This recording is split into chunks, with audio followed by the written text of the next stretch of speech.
Pernah kepikiran nggak sih apa yang sebenarnya ngebedain orang super kaya sama kita-kita? Hari ini kita bakal bongkar monolog viral dari pengusaha Timothy Ronald. Dia ngeklaim punya jawabannya, dan ini semua katanya bukan soal modal atau koneksi, tapi soal pola pikir.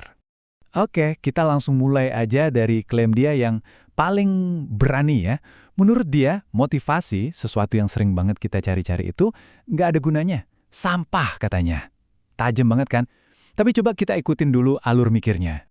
Nah, ini kan langsung jadi pertanyaan ya. Kalau motivasi itu cuma jebakan yang bikin kita senang sesaat, tapi nggak ngapa-ngapain. Terus, kuncinya apa dong? Menurut dia, jawabannya cuma satu. Semuanya balik lagi ke pola pikir lo. Poin inti pertamanya tuh ini, apa yang ada di dalam kepala lo, itu yang bakal jadi kenyataan di luar. Dan dia ngelihat ini bukan sekedar soal positive thinking ya, tapi benar-benar pertarungan antara dua cara pandang yang beda banget. Coba deh, lihat perbandingan ini. Kelihatan banget kan bedanya? Di satu sisi, ada mentalitas yang hobinya nyari alasan, nyalahin keadaan, nyalahin orang tua, pemerintah, apa aja. Di sisi lain, ada pola pikir yang lihat orang sukses terus nanya, kalau dia bisa, kenapa gue enggak? Ini tuh pilihan mendasar, mau jadi korban keadaan atau jadi sutradara di hidup lo sendiri. Oke, dari pola pikir yang mau tanggung jawab penuh ini, kita masuk ke pilar kedua. Dan ini, jujur aja kedengarannya lebih keras dan mungkin lebih susah diterima. Kesadaran kalau pada akhirnya, lo itu berjuang sendirian. Dan prinsip keduanya ini benar-benar belak-belakan mungkin nyelekit buat sebagian orang. Nggak ada yang benar-benar peduli sama kesuksesan lo, selain diri lo sendiri. Bukan teman, dan kata dia, kadang-kadang bahkan bukan keluarga. Jadi intinya apa? Ngarepin atau nungguin bantuan dari luar itu resep pasti buat gagal. Satu-satunya jalan, ya ambil alih 100%. Nggak ada orang lain yang bakal narik lo dari kasur buat kerja. Nggak ada yang bakal datang ngasih lo kesuksesan. Semuanya dari lo sendiri. Kalau kita udah bisa nerima kalau kita ini sendirian, secara logika, hidup ini jadi kayak arena kan? Nah, menurut Timothy, ini bukan cuma arena biasa, tapi ini kompetisi. Dan di kompetisi ini, lo harus menang. Pemikiran ini tuh bukan asal ngomong. Ada ceritanya. Dia ingat banget momen waktu dia kerja jadi WO, bayarannya pas-pasan. Terus dia lihat ada tamu kaya datang, gaya hidupnya kayak yang dia impikan. Bukannya minder atau iri, pertanyaan di kepalanya justru, apa bedanya gue sama dia? Dari situlah obsesinya buat jadi kaya dimulai. Nah, cara dia buat menang itu taktis banget. Ini bukan soal nemuin ide baru dari nol, bukan. Tapi soal ngamatin pasar. Cari di mana sih kompetitor itu lemah, cari celah-celahnya, terus lo masuk dan lakuin itu jauh-jauh lebih baik dari mereka.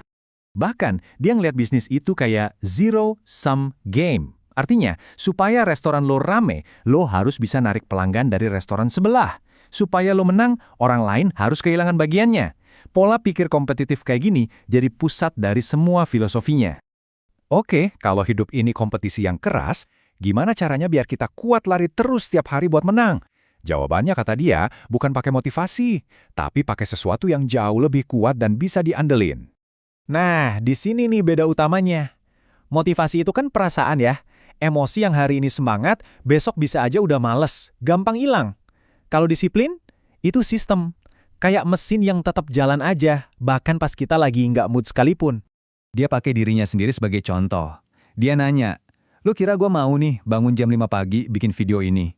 Jawabannya, ya jelas enggak sama sekali. Dia juga maunya tidur, maunya santai, tapi dia tetap bangun dan kerjain. Nah, itu dia. Itulah yang namanya disiplin. Ngerjain apa yang harus dikerjain, nggak peduli apa yang lo rasain. Tapi, bentar. Kalau motivasi itu sampah, terus emosi lain gimana? Apa semua perasaan itu cuma gangguan doang? Ternyata enggak. Menurut dia, ada satu emosi yang kalau kita bisa manfaatin dengan benar, justru bisa jadi bahan bakar paling kuat sedunia. Idenya ini lumayan radikal sih. Dia bilang, kemarahan dan frustrasi, dua hal yang biasanya kita hindari, itu sebenarnya sumber energi murni yang nggak ada habisnya.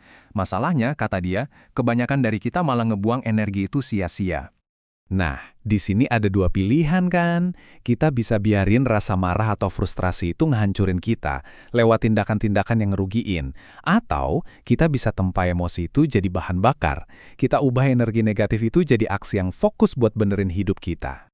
Dan yang ngikat semua prinsip tadi, pola pikir, mandiri, kompetisi, disiplin, sampai kemarahan adalah satu kesadaran yang mungkin agak bikin deg-degan, waktu kita itu terbatas. Itulah jendelanya.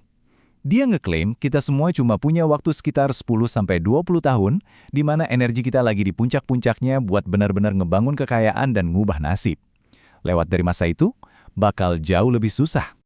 Sebagai penutup, dia nyerang beberapa pepatah umum yang menurut dia cuma dirancang buat bikin kita nyaman jadi orang biasa-biasa aja.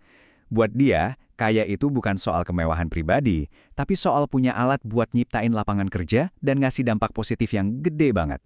Dan kita ditinggalin sama satu pertanyaan terakhir yang provokatif banget. Milih hidup yang rata-rata dan cukup, apakah itu sebuah kebijaksanaan? Atau seperti kata dia, itu justru tindakan paling egois karena kita nolak buat maksimalin potensi diri buat nyiptain sesuatu yang lebih besar buat dunia. Sebuah pertanyaan buat kita renungin bareng-bareng.